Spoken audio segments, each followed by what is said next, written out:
Please.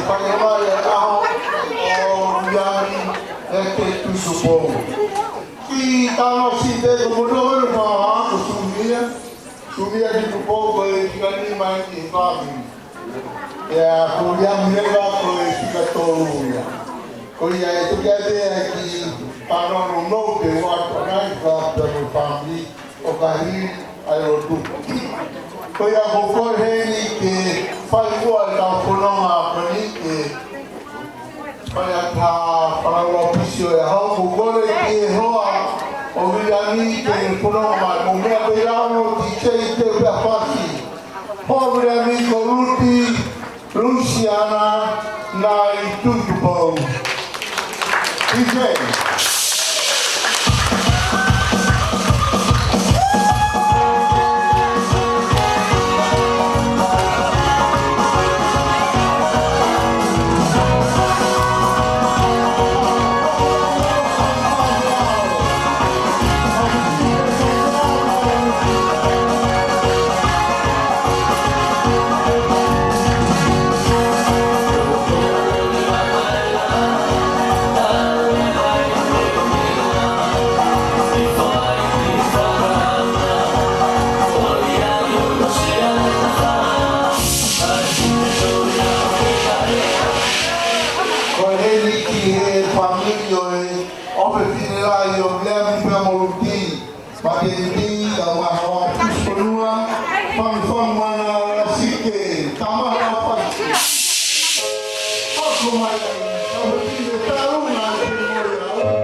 before our brother, William Jr., Pega Tinere, and William Jr.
the third.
wakil ahau Reverend Sela Omelili.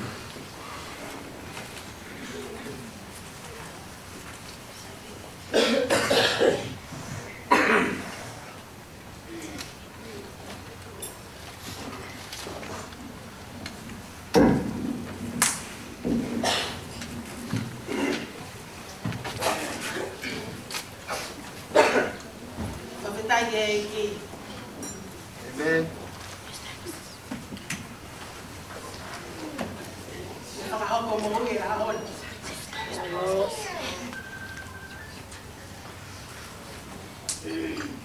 Kawato, tumay hapay nga mali, pa mo siyaso kung niloto. Vai na tao, pafita.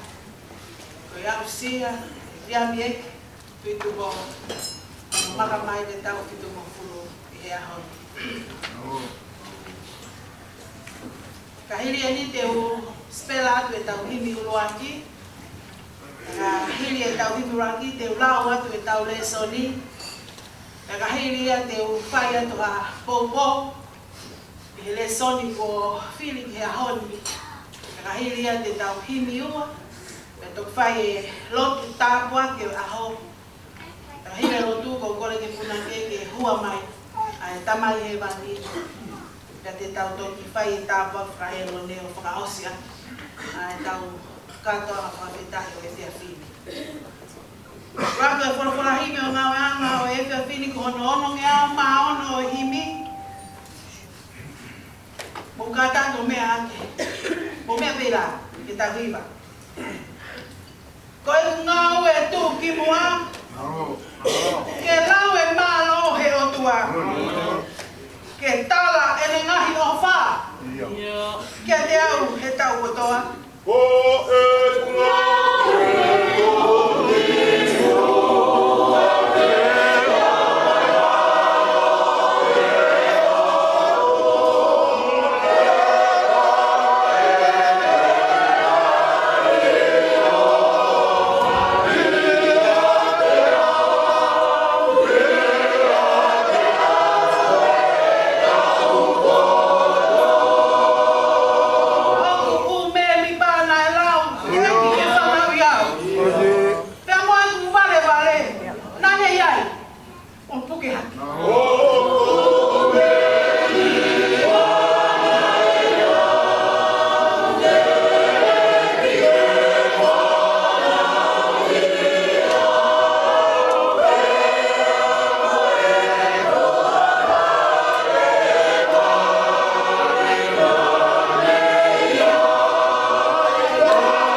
ai e te fili ke whai ai e tau whakawhetai o pāpeia i e te au hongo furu maa fitu e ngai sāme. Te au hongo furu maa fitu e ngai sāme o gai e rea koe ni. Whakawhetai ke sihoa ai ngahi pure a ngā kotoa, whai hono whakamalo ai ngahi whahinga. He koe ne ofa kia te tau tolu o fukau kaua. Pea koe mooni a sihoa o ku tāngata. Hallelujah. Koe tau le soni ia. I whai ai e tau whakalau loto e tau whakawhetai ni eiki. Ko hi koe a whakoloa koe. Patau ki he a whio ai tolu tai o tua i o tau loto lotona. Tapu ki a hau eki o mō mea heni. Patapu atu kau atoa. Kau maa e whare a matapu re. Patapu mawahe. Ki he tangata eki o e aho.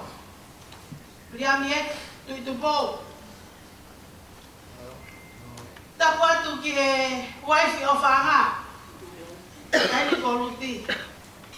Kau maa matenti pe mo e whana o me whanga makatuna. Tapu ki ha kau tau la eki. O tau kau whakataha. I he whakawhetai o ahoni. Tapu ki he se tuata. O kumuni loto. Kau maa ai siasi hono kotoa. Tapu ki he family. Mo e maheni, mo e ngahi kau ngā mea. Mo ngai tunga katoa peo kutonu ke au atu ki ai e whakatapu o e whia whini. Talangata e ia te au o whai ki tua mamao atu. Ka tā mo oku e whainga maari emi ke whakamonu ho koloa. O ko tai maari e ai. I e au whakakoloani. Whina motua whao āgo e whaiwhekau tau i whakalau maari e ia. A Miriami e ke tui tupo. Sela po me rile. Manatu aku whaalere atu no kau se tua taha. A ahi mo ave sa kalamenit ke tangata e ki mo luti. Pea koe kupu i lea na e whakatontou he aki e whakamalo e tangata e ki.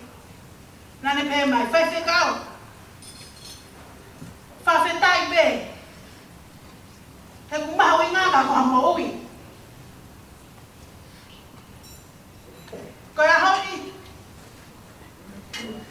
O tau katoa ngai e whawhetai ko hiko e mo ui. Pea koe ahoni Miriam.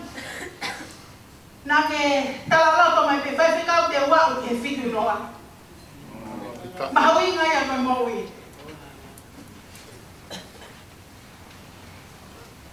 Mea ne pe a Miriami, fok me me konferenisi o ange koe whakaafi.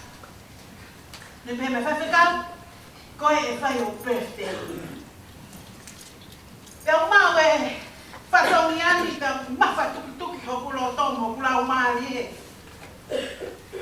Ko hiko e tau o tangata e ki koe whitu mo fulu. Ka koe ne tau i whakalau maari o kukei wha mo fulu. Pea nofo o lofu. Mo whakaukau koe hākua hakoloa wholofola e whaia ke tau whawhetai ahoi. Whai me ko keiki o whaalawa ka taki. Ka ulele hato whai lai. Pea o keiki angi kia luti. Ko luti peu ne ilo lelei a vila. Luti. O ke whanau atu kia Miriami. Koe hahane ki koloa fufu hono lau maari e ki omi whia ke tau whawhetai aki. He ahoni. Tala mai luti. Whaiwhekau alfa ko whai ho teu hawai teli hape koe pia te ke whai. Ka koe nei ki Facebook sa ia ai koe sāme koe ne ahoni. Te au hongo furu maa whitu. Ka kama ko whai teli. O whoki ki api ko. MC tari e roto. Ko same whakawhetai o e ahoni. Same te au ngofuru mafitu ko same no taha ia. E he kotoa same te au ni manoa o to same. He vespe ia e ua. Same si. No. Ka moani e rea koe si ia maanga i ka maka. Pehe kau parang, short and sweet. Peu pehe. Koe same koni, o whakalauna loto ki ai a viri a mi. O ku si, mo no, peu ku tui peu kurunganga pehe peu viri ami. Koe whi mau ia lo, whi mau pehe ai e mea mahino, koe mea ko maari. Si a maanga i ka maka. Peu pehe. Tane ne ko tangata me foi oni. Ke mau to lele mai me lo.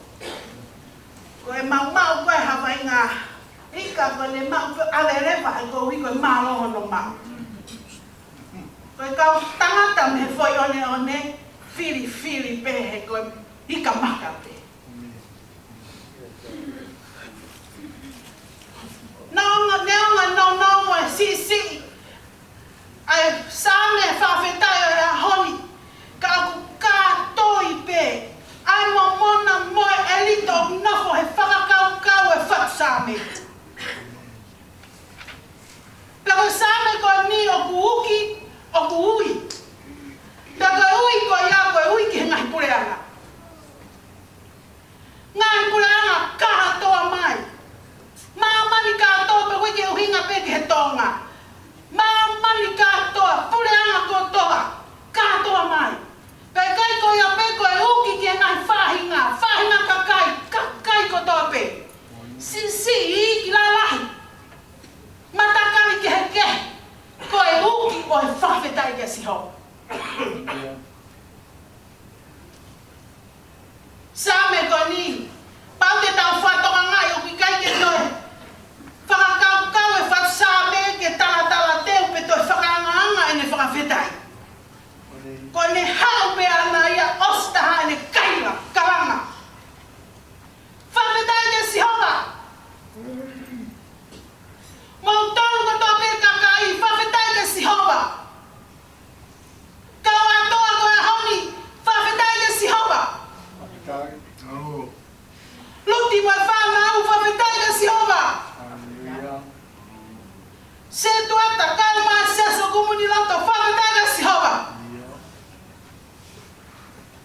Pego same ko ni, ngawe aki ano hiba he ka wisileri. He taki ngom na whakataha mai ai ki seu sarema ke katoanga e katoanga pasoa. Pego hiba yo same ko ni, ko whakalau loto ia isileri ke taki ko ana e popula ispite. Hono hana si honga hamusi ki na tolu, me nima fita a felo. O taki mai ki na tolu ki a whanua who'ohu. Taka taki ko o whaia e paso wa e kato ngama na ukari e lami o e paso wa pe na pehepe. Ko tau kai ko e ni. Ko hihe na iai e taiki, na e hanga e si honga hamusi e tau whangakui. Pōpula ki ispite. Taka pehe ko e whakawhiofi ko e whanonga ki e tahi kulokula. Ko pā mai e tangi pe moe. Au fo e kakai o nau pe koe na ko whenona. Koe na ko hauhau ne turi mai. Te tau tūtā maki ko ne tau sari o te ena mo ne tau hosi. Ka toki takai mai e sihova. O ne laiki e tau sari o te mo tau hosi a whelo i e loto tahi kula. Ka whakahaufi e whanonga. O nau pe whawhetai e sihova ngai purenga. Ngai whahinga mo whawhetai e sihova mo whakamaro. Ko hui koe ha, ko ne ofa kia te tau tōru o fu kaukaua. Kaukaua. Ka ko ne moni tangata. Ko hai ha moni o tangata taha pe koe moni a sihova. Ko hai ha ofa e kaukaua, ofa pe a sihova. Whahinga ofa ia. Koe kene toi pehatua koe hahamena. Koe te toi siota ke kovi bea. Toi li aki kai ofa ia me kuna ia whaingata ha. Koe kai ha. Hao whaki e toko ta. O whanara utua. Ofa ia. Whai whakaatu. Laue. Whai whakaatu ia si ho mautaku. Omi ke te au e whakalau loto ai puna ke I he himi ono me au ni mangofuru maa waka u lau e te ki vesi koe ni. E, tene tau hi koe, Miriam, tau mo tau. Tene whao fua koe ake ofa tu mau. Tafe, bai tafe, oi ngahi kere si. Kai tamo fua e pe, ai ose ni mesi. Tene tau hi koe oa tala. O ka kua ofi ke tope hola. Ka lolo tonga e ku fau he tere aki. Koe toki ofi mo ni beia.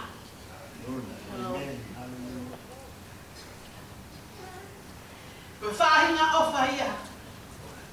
A siho a whai pea alo tamaki mo alo mahari e. Whai pea he koloa ia mo e masiva. Whai pe ia mau I lelei mo he maha ki. He koe ofa o ku tūmau. Pea laui kua. Pea ku tau e kātoanga ia e honi koe kātoanga whawhetai. Ke tau ame pe tau tolu e whawhetai mo e whakamalo ki he toko taha o koona. Ki a owai pe a langi mo e kolori hao tai ngata e si hoa. Riami e ke tui tu pō. Ko whawhawhonga ia. Ai taumanu, ai sias kumuni loto. Ia te koe, he misi, nā ke whai ko hoko moni he ahoni. Pea tau whi whakamohoni ati ai. Koe ofa pea siho wā tolonga. Ko tuputupua, tēne. Mo kataki. Tau hiwa mai e hini whanga o nongo furu. Ono mo furu ma, ono mo furu. Hiwa kua tolu ka takunaki. Tau kau ke whakamalo ia. Ai tamai alo laumari. Tau e kakai o langina. Kau mo mamani furipe.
ke tāku hāma huawha, ke hoko mai hopure, o hange koe ai he langi te pehe whoki ki mamani. Io he kokoe ai langi ia, kokoe ai pe ke whai ki ai e mau whakapapa ia, kokoe ai pe o tua, he koe tui o taimi, tui o italiti. Kokoe koe ka mataanga, pe mga taanga, he koe alifa moe o meka. Kokoe nā ke whakatupu maui, nā ke whaki maui, nā ke ngauhi maui, ko hipe ke mau whakakakat, ai whina ngalo e a whiona, pāpau tōru e mamani. Hei kai si e mau whakawhetai, te hei kai tuku e mau whakamaro, he mau whakamooni, ki he otua o whamai. O tua, ala o whakai a whiona. Aho koe nina e whai hono whakakaukaua. Nā e whai a hono lotua. Nā e whai a hono ngawe. Ka ko haina le amalangi te mau kauai. Ko koe pe. Ko koe pe ia. Te mau whakamoni he ahoni mo kaua atoa. Pe moe family, moe waifi, pe moe whanau, moe whakamanga puna. Nai kai whai ngō fua e whanonga a pili a mia ke tui tupo. Nai kai whai ngō fua. Ka koe mau kau he whakawhetai o e ahoni. Koe mau he a whakawhetai sisu e o whakawhetai. Koe ia ho mau lau mani e. Koe toka i kua ke whai mama. Koe ofa whaka atui kua ke whai mama to. Fia ai a kau ato. Fia ai waifi mo whanau mo whangamakapuna. Fia siasi mo family. Mo mahani mo kau ngā whanonga. He kutari lotu a langi. Ke whakahoko ai misi. Na e whai he tamai o he kini. O hange e pehe koe ne mea na e wha tautou rea aki. Te wape ki hok fitu noa. Eiki, ko koe pehe. Mālo mua e o tua. Aho o tali e maulotu. Mālo e o tua omi e whala koe ni. Na e nafo i e whakalau loto a miri a mi. Pe a kune ami ke mau wahe mo e kāinga koto meu mau lonu kuni. Ke mau whakamau maani siso, ai whai lava mea ai a whiona. Eiki, mālo eiki. Koe mau rea koe e whai he ahoni koe whakawheta.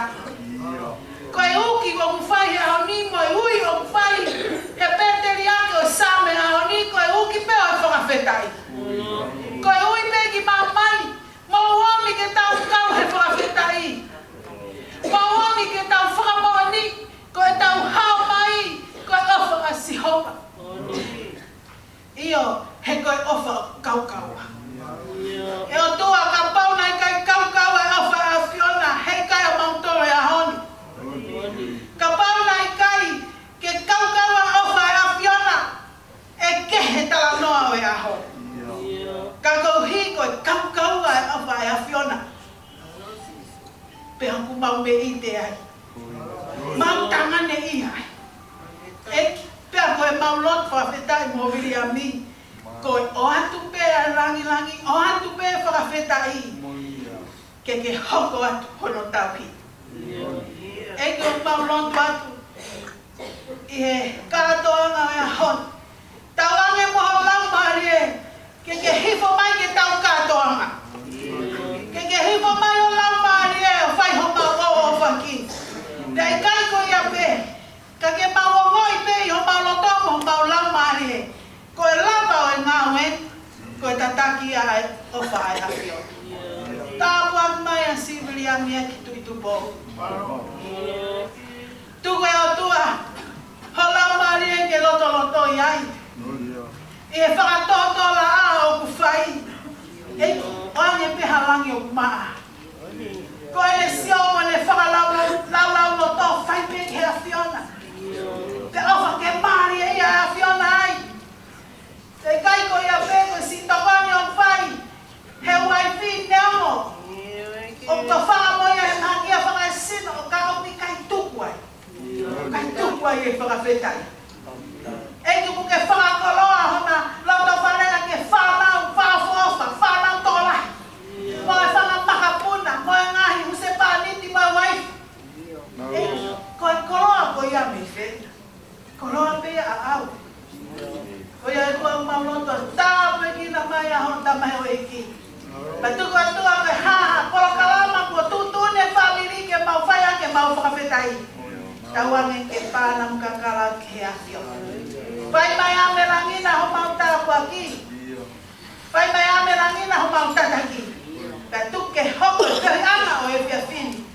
Koe whiri anga o ku hulu ni ai e lau mario e a Fiona. Ko hi he mau whenonga moani a. Koe moui o ku maui ngā tahape. Koe moui koe mea ia a. Koe moui o puke ia ho au whini ma. Pea kai ha moui o puke he au whini ma e a Fiona. O ku ke tūtūni e koe mea kotoa. E lau mani tau kaua mu koe. Tāpua mai whiriangani. Tāpua mai hong eiki o mea heni. Kau maa, kau atoa me whare matapure. Si kau taula eiki, kau maa kau setuat, siasi pe moe, family ko toa pe moe maheni. Tawangi o tua ke hoko, ai mau kātonga whawhetai. Koe mea pe ia o tua ke langangi ai ho a Fiona. Longa ngai mea koe mau sero, vai waini whamone mone a Fiona whakakakato. Paulo tu yang pai a Jesus Christ ko mau e mo famo. Amen.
Ke whakaulo mai si hawa hana fofonga mone alohofa.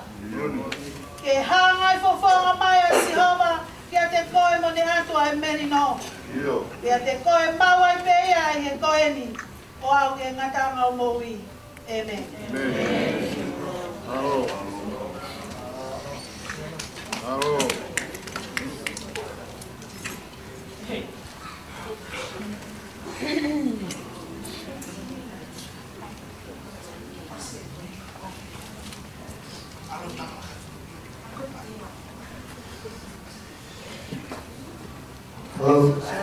Koi la pas mai, ame la nami ke kutukati, fakta yegi. Timo kita hoko atu ko ki pe haki historia no, o ki family masiva goin. Kita au me ai he se fini ai ngau kau pai ki he Pea mo tau he ko e ko whamaro a kari mo doro ai tuku homu taimi. I kai te utoe whakatapu ka kokore ke a whaki pea whakatapu o sono pai. Pea tu mua ke uwha nga e uwhanga ko ia ke whai ai tau kātonga e se whini. Ko e ki whamiri masiva o ni ko e tupu ia me he koro ko kouro. Kore pai mai kau kouro.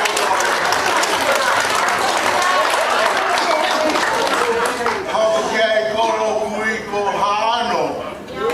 Pai mai haano ake. Te atu whao sia ke koro iki ki koro mudua. E kai whakangaro i ha tawhaki ka tupe ki utope ai ki historia no koe ni.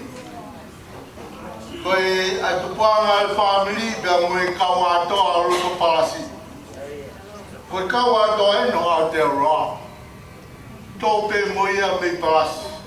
Ia ahi ato ai konferenisi a si bea whai ai a palasi.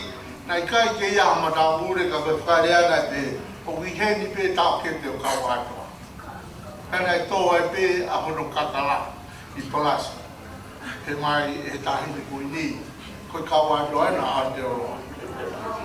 Kai tapu pea moe tangata i kini, o ki kai ke fu pepe ke tokanga ke ngai ngau o i ngai hiu wau whakatonga. E tau Doman culture, gana e tokanga pēke te Musini Kosi. E whapinga ni o tuku pēia me he i kongtua me he tukuanga koia i kai te urawe ki orunga na paki ha te ria. Te tangata koe ai ki whanau ai tui kano polu whamunui tāmu muiko na moa. I whanau ai tui pia ngai e poha na moa ko tangata ora kepa. Tangata ora kepa ai maria pia mo akusita tae koe o whiwhi neia whamui mui o e no pere o niwa niwa tokutapo ma atu. Pea ngai kai iai hatunga ane o akusita tae pea maloro ai pea hingo maatu o tu ki hake pei loto palasi i ngai a honu.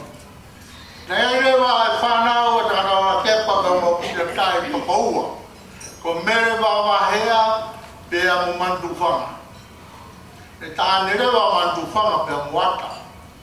Ko na whanau nai tō taha peko soro mo neura. Pea nai hapu e koe ata whamu mui taha. Pea te longo ai pe moe a tā o toki hake pe i loto palasi.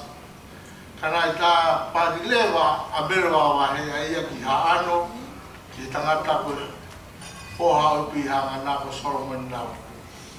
Nāna whanau i lewa e toko tolu ko mere mawhile o tawari i o loto koromotua. Pea mo ana wea o loto haano na e maripi haano. Pea mo ako si te tae na e maripi kouro pea mo whilimotu. Na whanau i lewa i a waka, tui pō pia mo ulise, tui pō kui he ngā moa mai kasani, o whanau i ai a Maudo. Kaulawa lewa ke historia o Williami. Whanau i ai e waka pia mo whakasilea e whanau i toko tahatolu. Ko sione tamtaane o ne pekia, o kui mangere pe, maroro pe tari haere mai. Pia mo sione a hokotau tui pō, nane pekia, i koromotua pe a siona au tau. Pe haukare vai a Williami ko whikatoro. Whio whaewa ka o adoro no palasi na toku pekia. O kui koromotua pe, kai taire pekia ai mai. Whika ni marewa a sumnia mawhute. Koe e koe. Hautau ono ruma fit koe. Mahalo pehe kai te utokotokau e a koe te whit. Taka historia e whamiringi ko toki a oi na tahatau. Hau moui no no. Taka e honi ko. Hau si ai Williami tau mo. Hua pen mahalo pe. Mahalo. Hau e nere e tau ia a mai ki te wa. Hau ai si e me pui. Ele pui. Pea hiri. Au whika ni mana whikano rewa a so saia tani noa tui tupou o roto sore ki. no Amerika piso pe ia se sukaisi hapai a semisi ono pekia o guiloto sene be a semisi na fai be sene na to kawarewa ai tahine kana mo kusia kirewa o fe fine ua kolosarine to mo mere naite ko higo mau mana ke ka yai a mau fo fine pea nai tongan be ka mau kai ke na lawa mai ngai ka koe mo punai no rosarine ai fafu oi ahon ia koe fafu pe ia e mamai mea whawhangi ai mo puna rosarine ia me tahina rosarine a rinda ka wipitania flower tonga ne ngai mea whawhangi pia toki hauku mai re mai a mewa wahe a kumatu whinahi hokai a whano toka hola o kune mangere pe moia ai tari a teki haere mai. Aku heni ai whanau, te nau toki hawai, e ngai taarunga me ngai whakawhiawhia, i ra whanau toka hora, te hokai a Matila, o no pe moe e sole, te a hei a Matila, nei hokai a tarki to fua, te a sisi tare ma ai poro. So ki historia no no ia family, kai te uloto, ke tau hoko atu, kai te mo mea whawhia ko ia oi aho koni. Mara mo mea ko no mea e hoa, ka mo whanau i e kamata anga o kātonga. Ko e te hoko atu leo hei kai ke utoi whanoroa. Ka pāu te ki whanoroa, whanau hinga ape ko whanau nau ke i he whamātai. Te nau tu taunga hei tangu toru. Te nau whora mā leu, ka ko hiko e a whāgo i au toi i Victoria i me whane. Nai tolo ia hana wa kāpi he nipa ane a hi, e tai ki hiwa, pongi e aho. Koe nau ki whora mai te, amna kwene nau tau mai tolu, ke mau mai mau tāro. Koe ia ki whawhira, ki nono e a wani ka koe hongo eki, kau mai whatikau, koe ki historia nono ia e whamiri koe. Ko mau tō ki tua e monbere a, tokai be monoro. Ka hon ku basu ka hon tokai ka koe fufua ka nof ka watoa ina ina fio. Ka watoa i mua pe koro iki ka koe te fufua ka nof e whami tua koe ni e tui e tau whahau fufua ki i mua ka watoa. Ai au whaktuk whaharo pe i e whami. Maro pito, ko koe ke tau hoa rewa ki tutuni o e whare. Ka taki koe whare koni is a smoke free. Smoke free. Ai uringa o fua i fi i tua. Ki rea whaka seia pia. Ta dawe ba moro ka horo, ka tape e mau pe moea ki tua. O ki ai, ai mea tāmate a fi heni. Ai e te hoko pe ka pai ia haka tu ka maki. Ke ilo e lo taha kotoa. Koe o kore heni e whamiri. Mo tolu hana mura pe, mo ngau ea ke mea whai tā, ke mo hanga whamapa, ke mo tuanga whai kamari. Tau rau te whito ke taimi, e whai ea e whai tā i he keke. Koe o kore whamoromori ki mo rolo. Ma doi ki mo rolo veni ka iai hata kua mea tokang ki ai, pia ke whawhiroa ku mai be ke teo, a MC o e ahoni.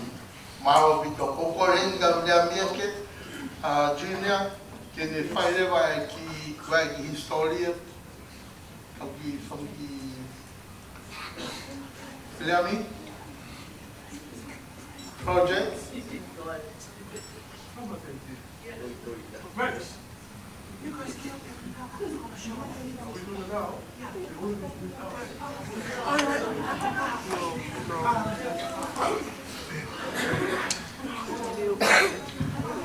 Kahibeni award never ki wow foi filo.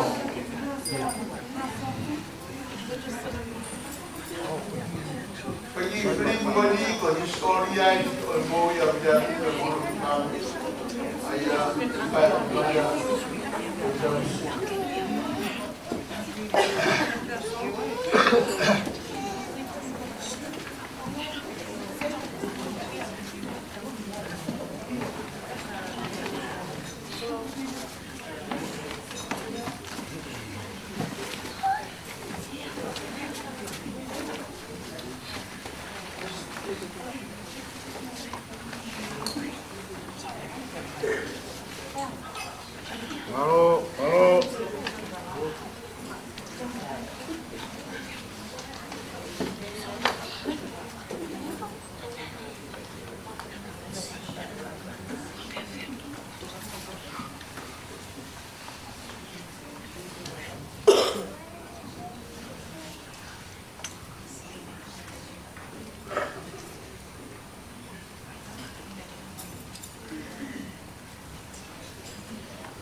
i kupo. I aho nima o akosi i whare mahaki ni ui i hapai.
Electricity power board Kualofa.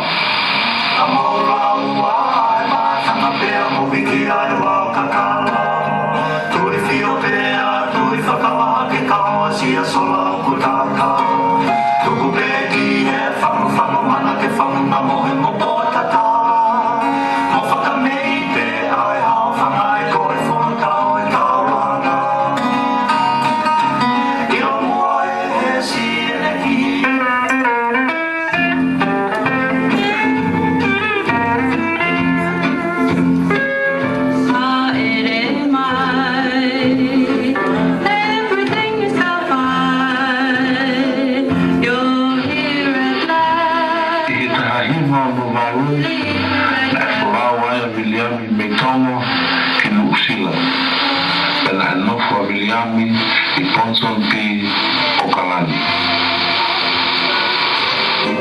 You're welcome as the sunshine. You're welcome as a king. Why, Corey, this is one time we'll really have a fling. Am I? Everything is covered.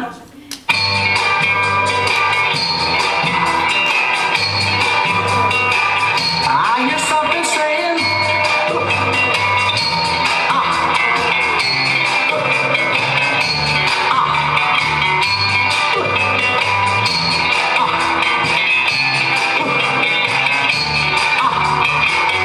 That's the sound of the men working on the chain. Yeah, Itahiwa no varu sound of the men. mawa Viliami le fofo ngā oe Uchilani I kautaha all trains I Southtown I South Okalani.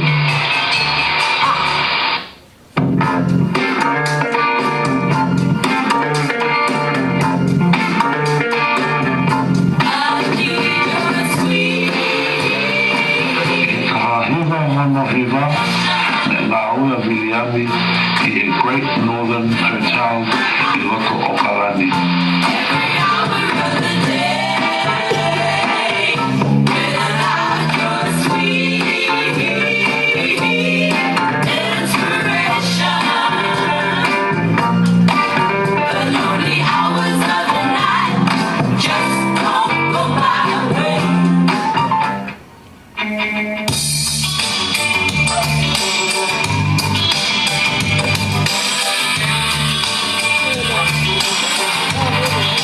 Itahiwa Fukukaha ngā oe Viliami I Turners and Growers I Poate o Okalani. Itahiwa Fukukoro, Itahiwa Fukukaha ngā oe Viliami I whare ngā oe Talent Industries I Penrose. Whare ngā oe koe ni ngā e wake maheni ai a Viliami o Luti Nai.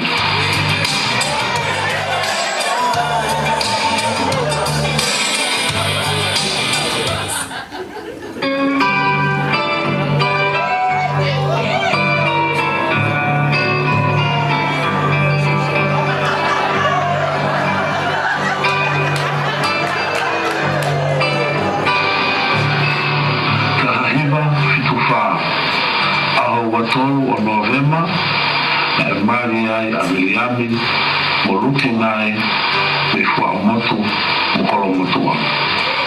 Na mari pe e whare e sisika I Queen Street Loto Okalani.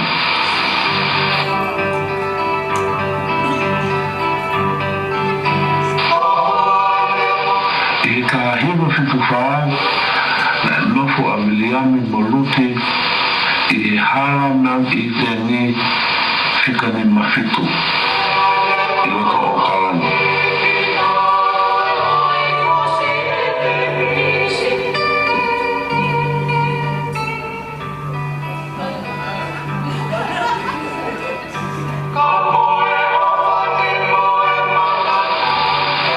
Tahiwa Fitumina ahu tahiwa o Okatopa na whaere iai a Wakitamo a Viliami mo Luti o Matinti Maxine Ritubro I whare mahaki St. Helens Hospital I Man Alipate.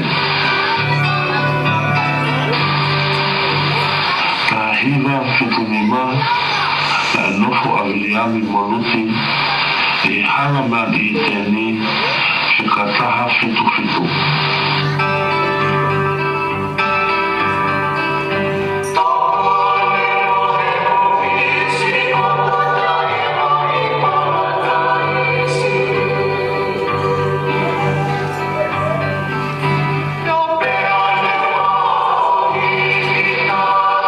Tahiwa Fitu Fitu na hoko ai a Viliami ko me mipa siasi whakatahataha o tonga I Grelini. Na whiria e Miriami koe fuafua skeritari o waki me mipa e poate o siasi koeni. Na kaunga kau fuka Miriami e kau wifi o siasi. Na koe ahoni o Miriami pe a me mipa o poate o e moui.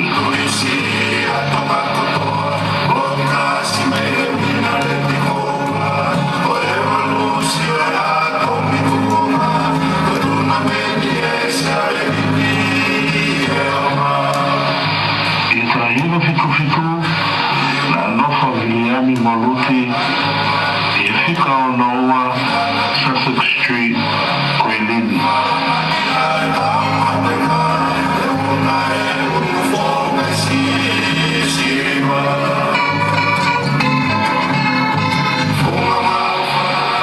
E tahiva fiku maru e ao fitu o Februari ele ia a ofisi fikaua a Viliami Moluti ana tu ifua pule tupou I whare mahaki National Women's Hospital I Grelini. Ko tu ifua o whakahingoa ia e whine eki a ruki.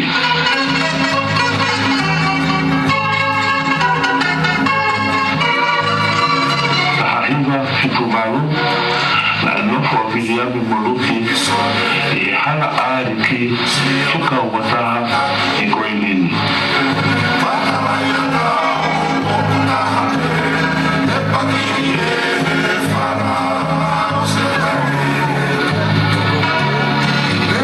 Ahiva fiku riva a tahataha o Novema le wha ele ia a ofisi le fikatoru a Viliami Moluti ko ofa ki meleke I tupou. I whare mahaki St. Helens I Mount Alipate. Ko ofa o whakahingoa ia e ofa ki meleke Taminoa.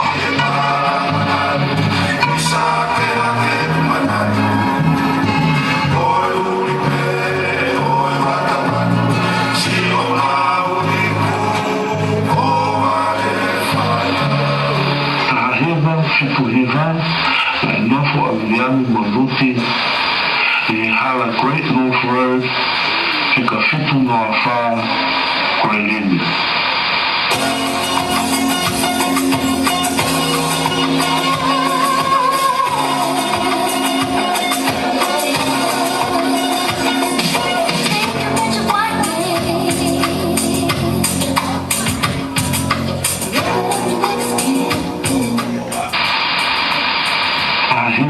Valu noa na aue ai a Viliami e whale na aue Daily Freightways I Penrose. Na tukoni lahi a Viliami I mai kakaitonga koe na nawe e whale na weni na te whito ki e tāpa ana I tonga.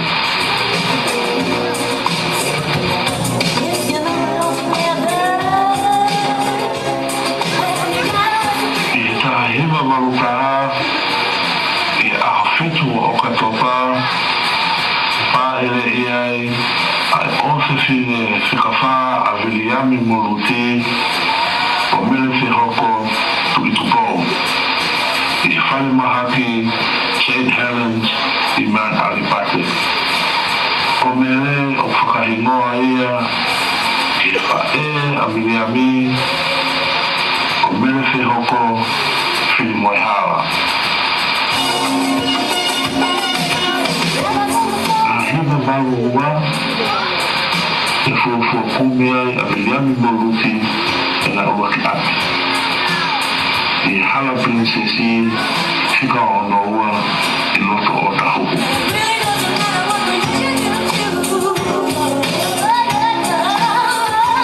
Ahiva valu ua na hiki ai a Viliami Moluti me siaswa tahataha o Grelini e siaswa tahataha o Mangele. Na filia ya Viliami, fua pulehila isias koini.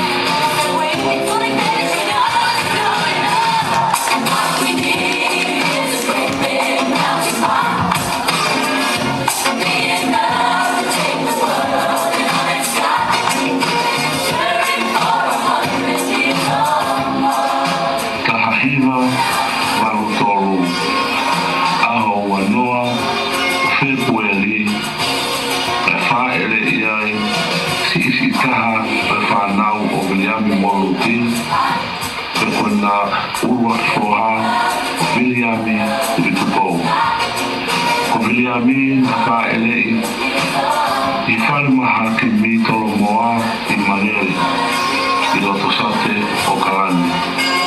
Ko Viliami o whakahingoa peia ia Viliami eke Vitupo.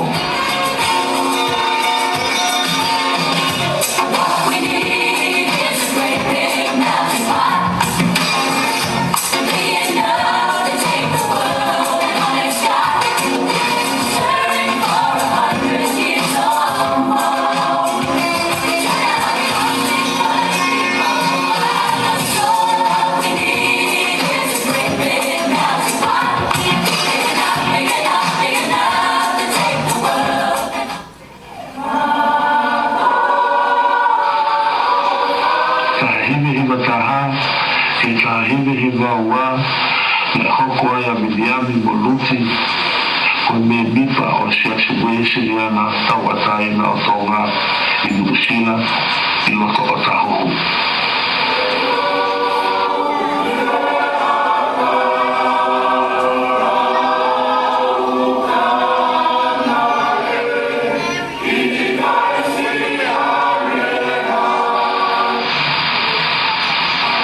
Hiva faa na hoko ya Viliami ko talaka umala na hoko siasi tawatai na otonga inuusila.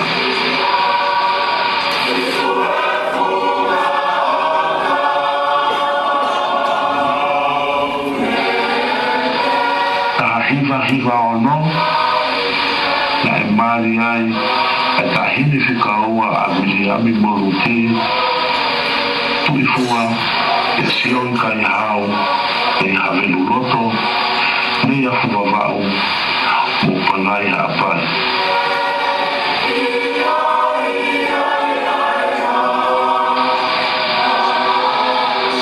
Hiva fitu na faele iai ulua ki mokopuna a Viliami Moluti ko sioi luni Richard Kaihau i aho wavau o Okatopa.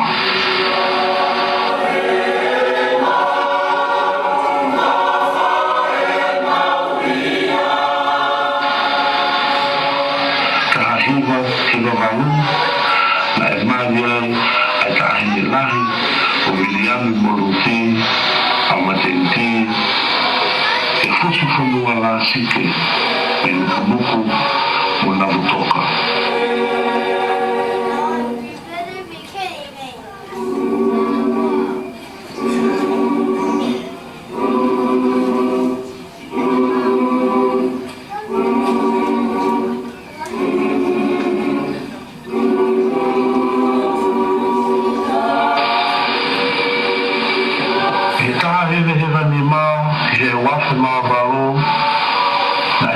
Viliami taki potu mau e talavau siasi komune loto e hoko ko taki aho i kas aho lotu lelei i siasi komune loto na e hoko ko se tuata o e potu maweni i siasi komune loto i e ngai taulahi na e hoko ko e tokon se tuata lahi i siasi wesi ana tau atai na o tonga Inuusila na e hoko o pule hiva e siasi muni loto i o tahuku.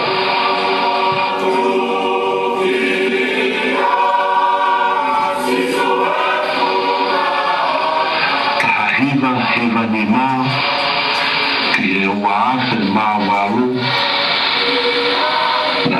Miliami o whakafofonga e taulahi e konferenisi whakakatoa o siasi Wesleana tauataina o tonga. Nei kaufuka Miliami i he poate o siasi Wesleana tauataina o tonga i Usila. Nei kau i he komiti o e ako. Nei kau i he komiti o e paanga. Nei kau i he poate whakawhalei o siasi Wesleana tauataina o tonga i Usila.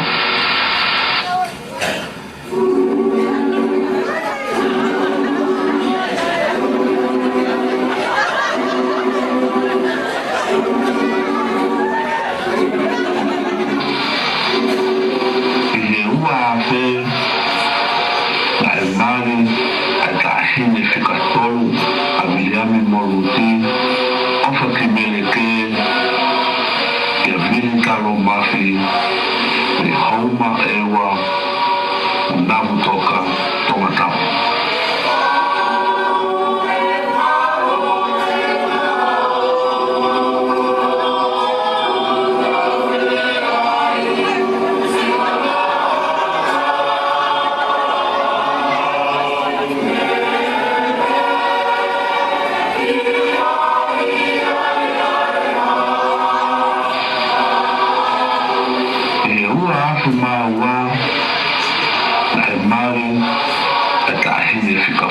Miliami Moluti, mele whihoko, ia tīmote tui moala, me pukotara, uha ano haapai.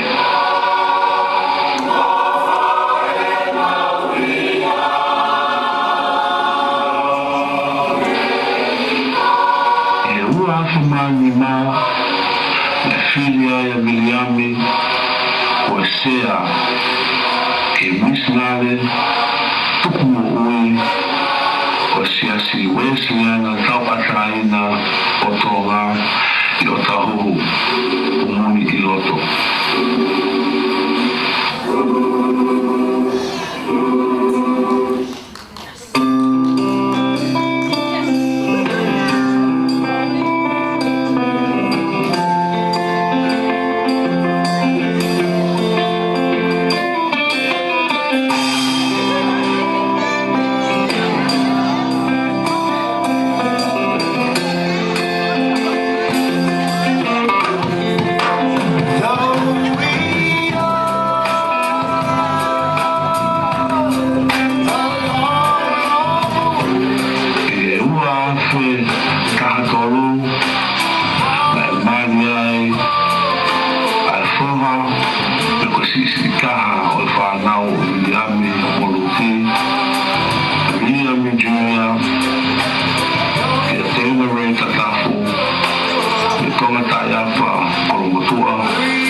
Serenity Rose tuifua kai hau I tanitini. Ko Serenity, ko ofi lahi ia asioni mohola me tumua hafeva monga one Selemea hapai.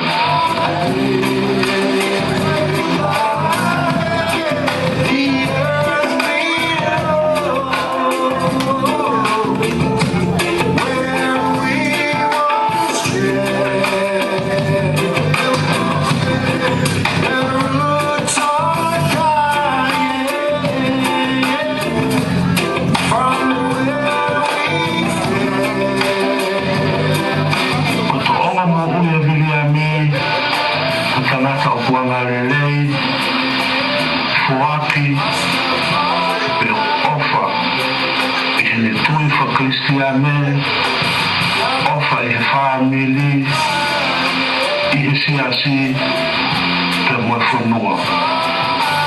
Ko flia mi, ko talata fia, ko talata ofa.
Precious moments beside the sea. Makapuna ua, Abriami, Moluti, Uwaki, Serenity, Rose, Tuifua, Kaihau, Mufikawa, Sioi, and fourth, Kaihau. Miliami, Eke, Tuikupau, Okumau fia, te taramonu atu kia te koe, I hoa usia ho tau whitua furu I he ahoni. Whakatawani pē te mau a fia E ahoni, o whalahi atu me a ruti, me o whāna o, whana mokapuna, moe makapuna, o whaatu, moe lotu. Dad, such a blessing to have you here today. The presence, attributes, personality, and teachings are forever engraved in our lives. We are grateful for you daily, and you have taught us how to do everything through God, family, and country. You are a pioneer for all Polynesian migrants. You are a pioneer in migrating faith to foreign land. You are a pioneer for migrating family. You are a pioneer of positive change. Thank you, God, for looking after Dad. He's our foundation, our role model, and our hero. Please give him another decade or two to live. Dad, we love you from Mum, your children, your niece, Rupi Sukanaveta, and your nephews, Tim and Rob Nye. From your grandchildren and great-grandchildren, we love you and God bless.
Maria. Of that, he go on and I'm a paspasi. Political presentation was very good to see just family who have been collected all this information for over 4 decades, 5 decades. Kaya Lima, Gatao, Lima, Polo, and I'll tell you my history and I'll know family. Tapi pas kayak gini, semua orang ini kayak gitu sih kalau aku kore ini kita mau waktu kita pergi kita orang kembali kore kia kepulai napoka kemudian kuata oleh sesi kita pergi kita orang kembali.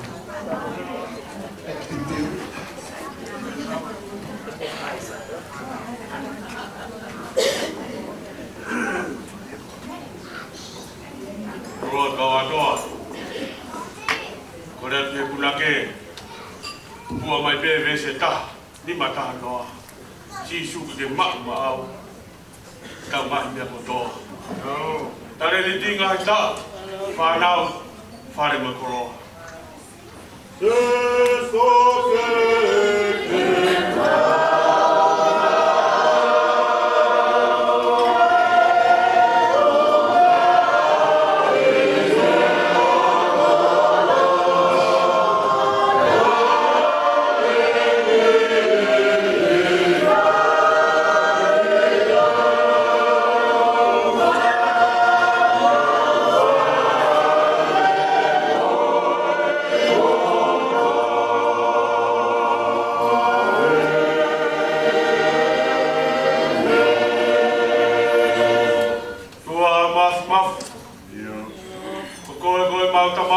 mau tamai ta ngata ya Fiona. Mau ya Fiona ko mau tamai ko ko fai mau tauhi. Ko ko fai mau fafanga. Ko ko fai mau malu.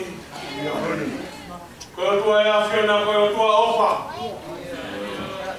Ko ofa ni mau na venga monuai. E a fa ko ro agoi. Ko ofa ni.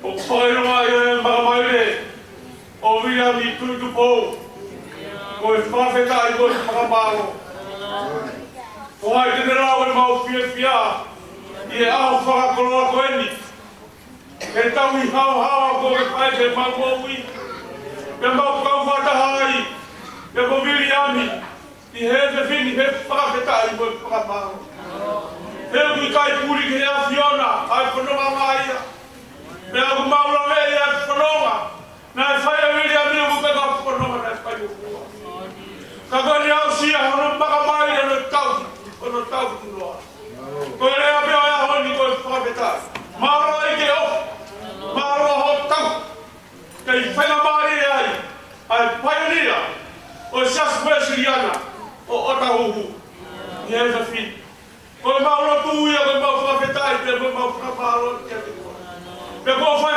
ke ka o no tau ke no pa me te bo no fa beta ka ma o me ke ko ma ho no wa o programa o ese fin fia me lut mo ti fa na William ka me te ma fa ha ma fia te ba o me ma o ke o ko pe ke fa ta wa ke fa ma fa ko ni mo no ko ke si o ma ka ke o ma lo to e ma fia ho sia o ta o no Mauro to gete ko tu foi ta begina. Fagai mia va fon que se não boi mas ai ma me. Na to me o fa coi. Que foi no ai aqui na fia. Da ka ilo ya ho ai. Via du bau. Fa ka o ma ha. Fa ka o. Si assim me ka ma me no ka pe. Ko Mauro tu ia. Fa fo me ai ni ko da ma fa to ia. O ku ha ma me. Ma ko le ka to ne ko algo sisu ka ai. Ka ko ma fa no ui. Kalau kita sedang kokore ke bukan ada yang mana pun nak pergi. Tetapi ibuani kemudian kita tolu kueni ibu aku jalan kueni kokore ke bom me ape. Ia tak nono hendi habreva ai kau ngawe hotel o fai hino mai ai ngai te pire ko ke kamata miai ai tau mau me tokoni. Pamarola he tias. Ko higo lawa e konga rua. Ai toku tāpua ko whai e whakau. E ke tāpua ke tau me tokoni ko whai e se tuata. Kamu mea be TJ, tuara mange ha ki pas ki poroa ki tau lunga. Kumanga i pas tau lunga, ko hiki tau lunga ki na madua. Pafta gegi e me tukelang langi